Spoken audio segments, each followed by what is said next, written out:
दया में प्रभु कितनी अपार कृपा की आपके ऊपर। मनुष्य शरीर साधु समागम श्रीधाम वृंदावन में दुर्लभ बात है। आप अपने जीवन को विचार करके देखिए कि आपके करने से आज तक क्या हुआ है। बिगड़ा ही है, बना नहीं है। ये इसलिए विचार कीजिए कि आप अहंकार रहित होकर प्रभु की कृपा का आश्रय लेकर हृदय से प्रभु के चरणों का सहारा ले लीजिए। बच जाओगे, दुख से बच जाओगे। कोई तुम्हारा मित्र नहीं है, यहां कोई तुम्हें सहयोग देने वाला नहीं। मान लीजिए आप लोग भ्रमित हैं, इसलिए आपको लगता है आपके कोई दोस्त हैं, कोई आपके सहयोगी हैं, कोई आपके संरक्षक हैं। बिल्कुल नहीं। बाहरी सब कुछ हो सकता है, आंतरिक रक्षा करने वाला केवल श्री कृष्ण है, दूसरा नहीं है। सच्ची मानिए उन पर बड़ी कृपा है। जिनको पग पर धोखा मिलता है, प्रतिकूलता मिलती है, तो उनको असलियत समझ में आ जाती है। फिर वो सत्य की तरफ मुड़ते हैं, उन्हें साधु समागम मिलता है और वो सत्य में प्रतिष्ठित हो जाते हैं। आज से हमें यह समझना चाहिए कि भगवत कृपा पात्र हैं। अब हमारी दुर्गति नहीं हो सकती, क्योंकि प्रभु की कृपा किसी निमित्त को लेकर के नहीं हुई है, अहेतु की कृपा है। तो अब हमारे कल्याण में कोई संशय नहीं। सच्ची मानिए, ये विश्वास करोगे तो हो जाएगा। विश्वास करो, ये जादू की बात है। मेरा कहां कल्याण होगा, मैं तो गृहस्थ हूं, मैं विषयों में फंसा हूं, मैं दुर्गति पक्की है। नहीं, कुछ भी हो, मेरे में सामर्थ्य तो नहीं, मैं तो अधम हूं, नीच हूं, पर मेरे प्रभु बड़े कृपालु हैं। मेरा निश्चित इस जन्म में कल्याण हो जाएगा, पक्का हो जाएगा। आप विश्वास कीजिए। आप हर समय अपने भाग्य को सराहिए। मैं प्रभु का शरणागत हूं, अहो भाग्य मेरे, प्रभु ने मुझे स्वीकार कर लिया। अगर स्वीकार किया ना होता तो मुझे साधु संग न मिलता। जो प्रभु मोहि अनुग्रह कीन्हा, तो तुम आई दर्श हट दीना। देखो, प्रभु ने मेरे पर कृपा की ना, तो हे महाभागवत हनुमान जी, आप अपनी तरफ से आकर मुझे दर्शन दिए ना। अब मुझे भाव भरोसा हनुमंता, बिनु हरि कृपा मिले नहीं संता। आज मुझे भरोसा हो गया कि हरि की हमारे ऊपर कृपा है, क्योंकि कृपा ना होती तो आप मुझे दर्शन न देते। आपके समीप हमें भगवत चर्चा करने का सौभाग्य, सुनने का सौभाग्य न मिलता। हम लोग जैसे भी हैं अपने प्रियालाल के हैं। झूठी से ही सही तुम मान लो तो ये झूठी बात नहीं होगी, सच्ची है, क्योंकि है हम। संसार में तुम सत्य मान रहे हो, पर सब झूठा है झूठा। तुम चाहे जितना सत्य मानो, ये मेरा, कोई तेरा नहीं। दुनिया में लाखों का मेला जुड़ा, हंसा जब जब उड़ा। तो इस बात को पकड़ो ना यार। कोई साथी नहीं, कोई साथ नहीं। एक साथी है, केवल श्री हरि नाम, केवल राधा नाम, क्योंकि राधा नाम, हरि नाम ही हरि को प्रकाशित करता है। इसलिए हमारा तो हरि प्रिया से भी प्रिय इनका नाम है। इनसे भी ज्यादा महत्व इनके नाम में हमें देना है, क्योंकि नाम से ही इनका परिचय, नाम से ही हमारा संबंध दृढ़ होता है। झूठी भी हम मान लें कि हम प्रियालाल के हैं तो झूठा नहीं होगा, वो सत्य, क्योंकि हम हैं उनके। आप झूठ से भी इच्छा करने लगो, इच्छा नहीं भगवत दर्शन की, पर झूठ से भी करने लगो, अब तो कल्याण हो जाए इसी जन्म में, अब तो प्रियालाल मिल जाए इसी जन्म में। वो मिल जाएंगे। झूठा खेल है, सांचा होए, क्योंकि ये सांचा खेल है। इसमें नाटक भी करे भक्ति का तो भगवान कृपा करके उसे सच्चा भक्त बना देते हैं। बस आश्रय ले ले भगवान का। झूठा भी रोए, झूठा भी गाए, झूठा भी भाव से लगे, सच्चा भाव नहीं है, पर प्रभु देखते हैं ना कि मेरे में लगना चाहता है, मेरा आश्रय लिए, तो उसे सत्य भाव से युक्त कर देते हैं, उसकी भावना सत्य कर देते हैं। पूज्य श्री राधा बाबा कह रहे हैं, मेरा अनुभव है। संतों के अनुभव को समझना चाहिए। प्रभु से केवल एक ही प्रार्थना करो यदि, कि मुझे आपकी अखंड स्मृति प्राप्त हो, निरंतर भजन, आपसे प्रेम। तो प्रभु इस याचनाओं को कभी नहीं ठुकराते।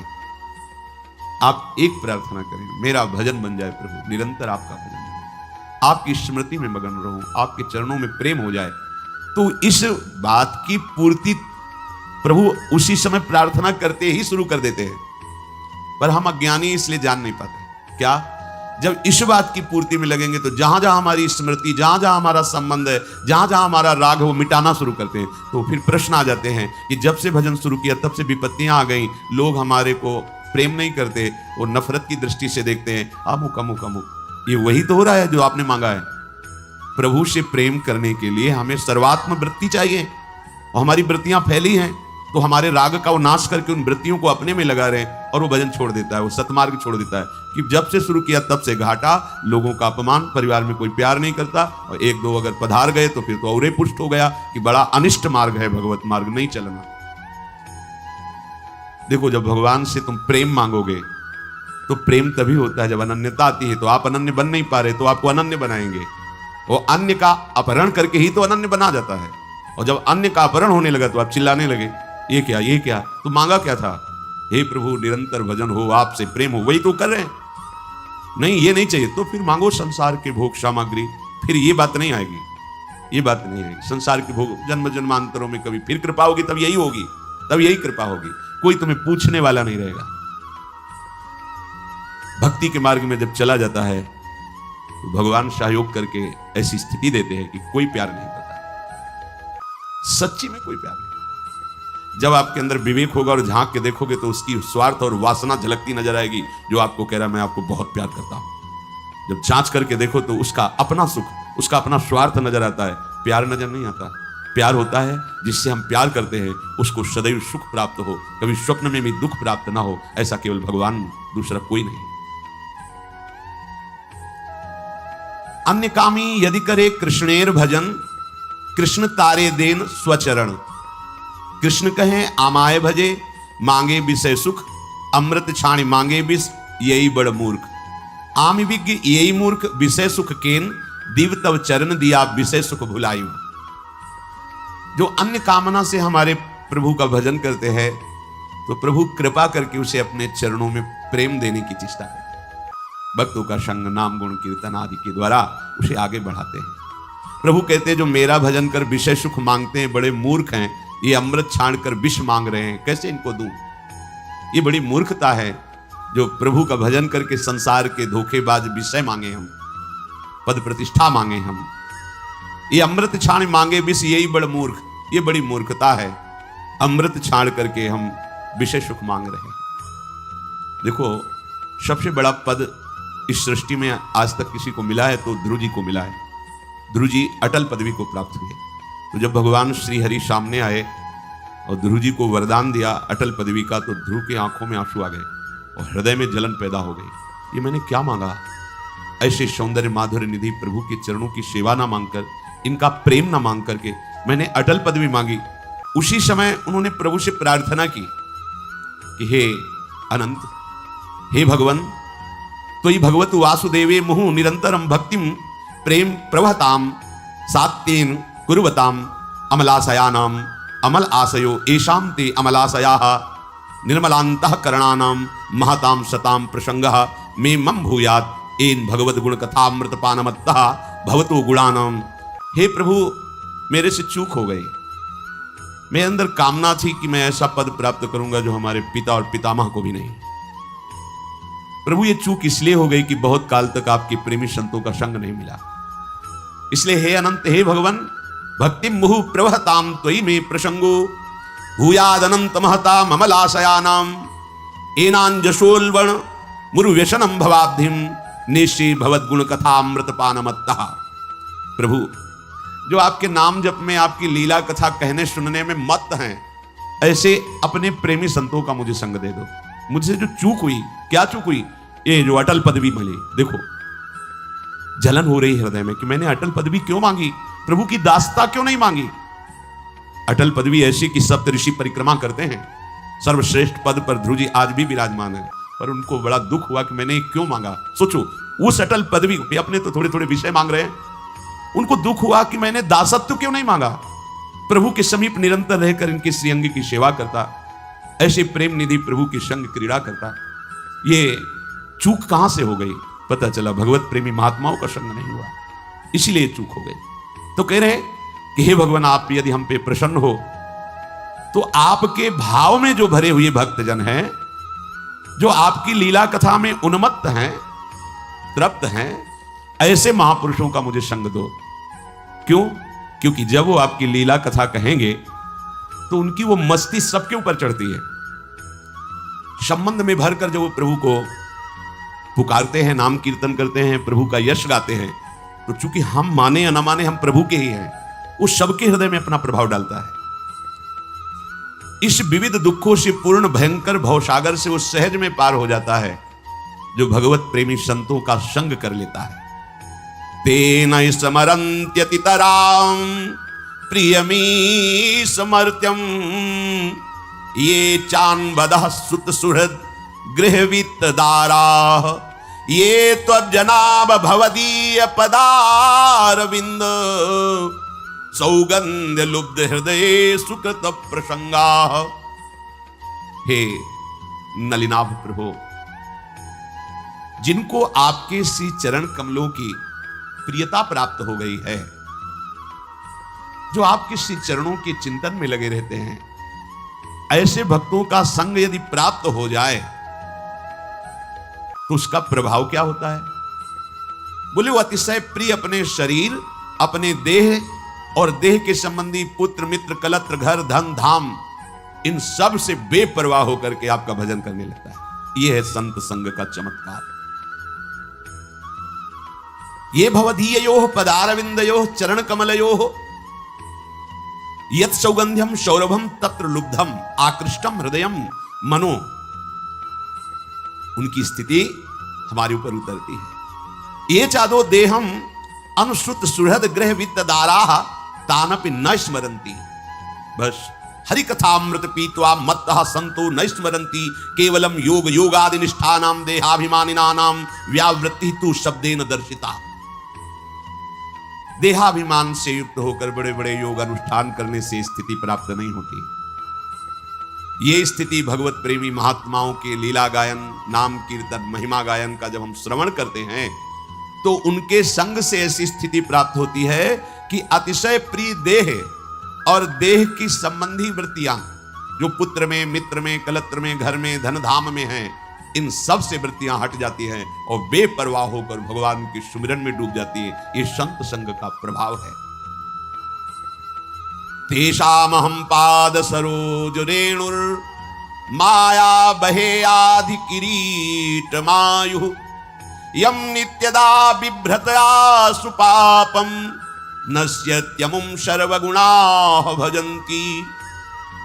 हे संत महापुरुषों, आपकी चरण रज को आयु पर्यंत मैं अपने शीश पर धारण करता रहूं, क्योंकि जिनके माथे पे संत चरण रज विराजमान होती है वो निष्पाप होकर के भगवान का प्रिय बन जाता है। जे गुरु चरण रेणु सिर धरहि तेजन सकल विभव बस करहि। संपूर्ण भागवतिक वैभव उसके हृदय में प्रकाशित हो जाता है जो संत सदगुरुदेव की चरण रज को अपने माथे पे रखता है। जब प्रभु की असीम कृपा होती है तो भगवत प्रेमी महात्माओं का संग मिलता है। संतों का संग मिल जाए तो फिर किसी और तीर्थ के अवगाहन की जरूरत नहीं है, क्योंकि तीर्थापाद प्रभु का निरंतर स्मरण करते हुए उनके ध्यान में जो मगन है, तेषां विचरतां पदभ्याम तीर्थानां पावनेच्छया भीतस्य किन्नरो चेत तावकानां समागमः। ये जो भगवत प्रेमी जन हैं, ये तीर्थों को भी तीर्थत्व प्रदान करने वाले हैं। तीर्थानाम अपि पावनेच्छया पदभ्याम विचरतां तेषां तावकानां तौ भक्तानां समागमः संसारात् भीतस्य किन्न रोचते कथम न स्वस्मिन् रुचिमुत्पादयेत तस्मात् सत्संगः विना संसारे निस्तारो नास्ति। कह रहे हैं जो तीर्थों को भी निष्पाप करने की सामर्थ्य रखते हैं, जहां वो पृथ्वी पर चरण रखते हैं वहां की रज तीर्थों को भी पावन करने वाली बन जाती है।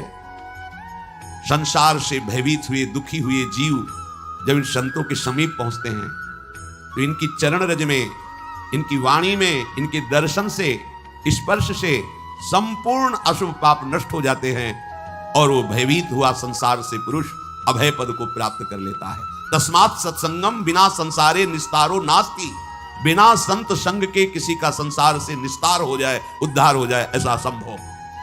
इसलिए महत्सेवां द्वार माहुर विमुक्तेस तमो द्वारम योषितां संग संगम महांतस्ते समचित्ता प्रशांता विमन्यवः सुहृदः साधवो। ये महापुरुष संत की प्राप्ति भगवत कृपा से होती है। बस उसका निर्वाह आपको करना है, निर्वाह उनकी आज्ञा का पालन। यही महत् सेवा है। महत् सेवाम द्वार माहुर विमुक्ति। महापुरुषों की सेवा साक्षात मुक्ति पद है, अर्थात आपका निश्चित कल्याण हो गया।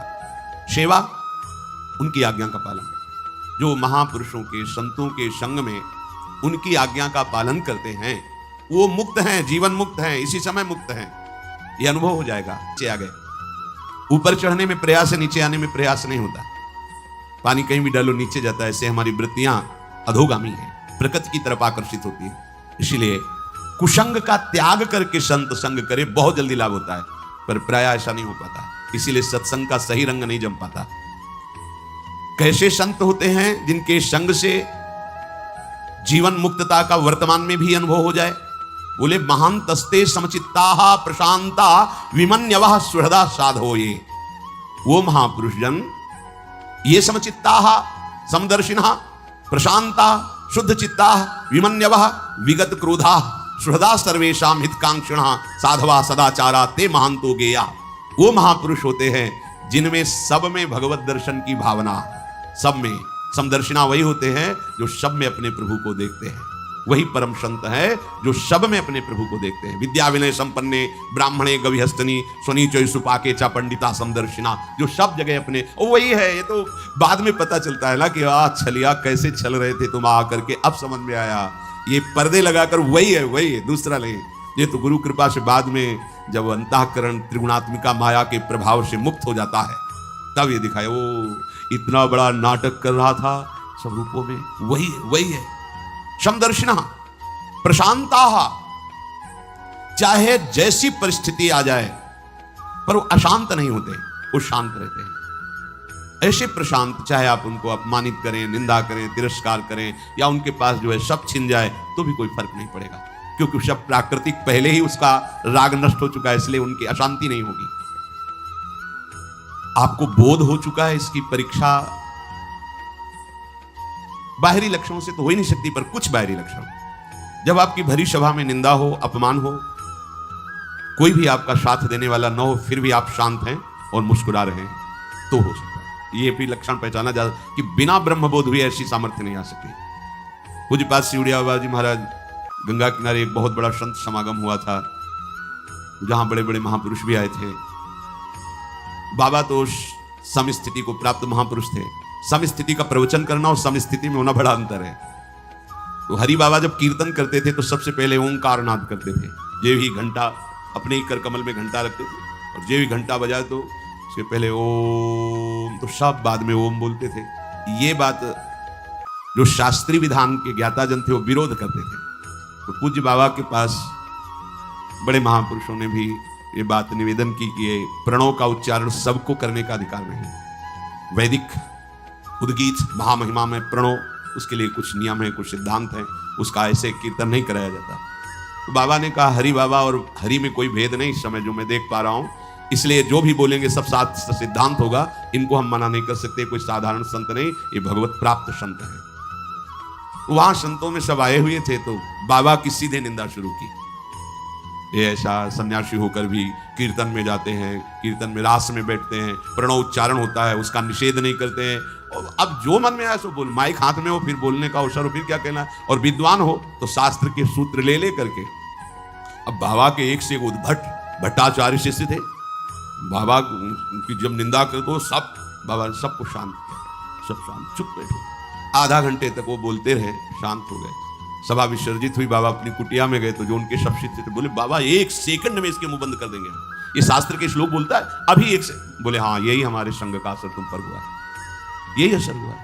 तुम हमारा सत्संग सुनते हो, वाणी सुनते हो, देहाभिमान पुष्ट करने के लिए करते हो। वो क्या बोले, वो जो बोल रहे सही बोल रहे। उड़िया बाबा नाम का एक शरीर है ये, और उसकी वो निंदा कर रहे हैं, तो इसकी तो निंदा हम भी करते हैं, शास्त्र भी करते हैं। शरीर कोई बंद नहीं है, ये तो निंदा नहीं है। और जो उड़िया बाबा का स्वरूप है वो भी है, वो कभी अपनी आत्मा की निंदा कर नहीं सकता। तो जिसकी निंदा होती उसी की निंदा हो रही। तुम लोगों ने क्या सीखा, सब शांत, कोई फर्क नहीं। ये आत्मस्वरूप, ये प्रशांत आत्मा। भगवान कह रहे कैसे संतों का संग वास्तव में वर्तमान में ही जीवन मुक्त कर देता है। बोले समचित्ताः प्रशांताः, प्रशांत, बड़ी से बड़ी द्वंद्व की स्थिति आने पर भी मंद मुस्कुराहट और आनंद होना चाहिए, क्योंकि ये सब मायाकृत है, इसमें कोई लाभ नहीं। कोई तुम्हारी निंदा करे तो तुम जल गए, इसका मतलब देह भाव में हो, तभी तो तुम्हें देह की निंदा से परेशानी हुई। आत्मा की कोई निंदा कर सकता है क्या? आत्मा स्वरूप की, हमारे स्वरूप की कोई पहुंच है किसी के पास? तो निंदा क्या करेगा? जानता ही नहीं तो क्या निंदा है? जानता है शरीर को, इसकी निंदा तो शास्त्र भी करते हैं। इसकी निंदा ही तो करके इससे राग रहित हुआ जाता है। अगर इसकी वंदना करेंगे तो इसमें राग बना रहेगा, राग बना रहेगा तो दुर्गति बनी रहेगी। इस शरीर ही तो दुर्गति का हेतु है। प्रशांत आत्मा, अभिमन्यवः, क्रोधहीन, कभी क्रोध ना आए। तो संतों में क्रोध क्यों नहीं आता? क्योंकि क्रोध की स्वयं सत्ता नहीं है, ये कामना से प्रकट होता है। अगर कामना है हमारी ये कि सब शांत बैठिए, समझिए, वो अभी कोई हल्ला मचाने लगे तो अभी क्रोध आए। तुमको यहां का नियम पता है, शांत बैठना चाहिए, ऐसा अगर कोई भी कामना है तो क्रोध आने की संभावना है। क्रोध हम उसे ही कह सकते हैं जिसमें देह सुख को लेकर के कामना है। अगर भागवतिक कामना है, उसमें जो आता है वो अपने भजन की बचाव पक्ष या पुष्टता के लिए करता है। जैसे कोई साधक भजन करे, बार बार आसपास कोई विक्षेप करे, तो उसको अंदर जलन होगी। अब वो क्या करेगा? प्रार्थना करेगा या रो देगा? दो बातें हैं। उसका क्रोध प्रकट हुआ, पर वो क्रोध दो रूप में प्रकट हो। हम आपसे हाथ जोड़ते हैं, आप ऐसे बार बार बिंग क्यों डाल रहे हैं? फिर भी नहीं माना तो रो देगा, प्रभु देख लो, हमें बहुत कष्ट हो रहा है, मुझे संभालो। ये साधक की बात है, सिद्ध पुरुष को नहीं।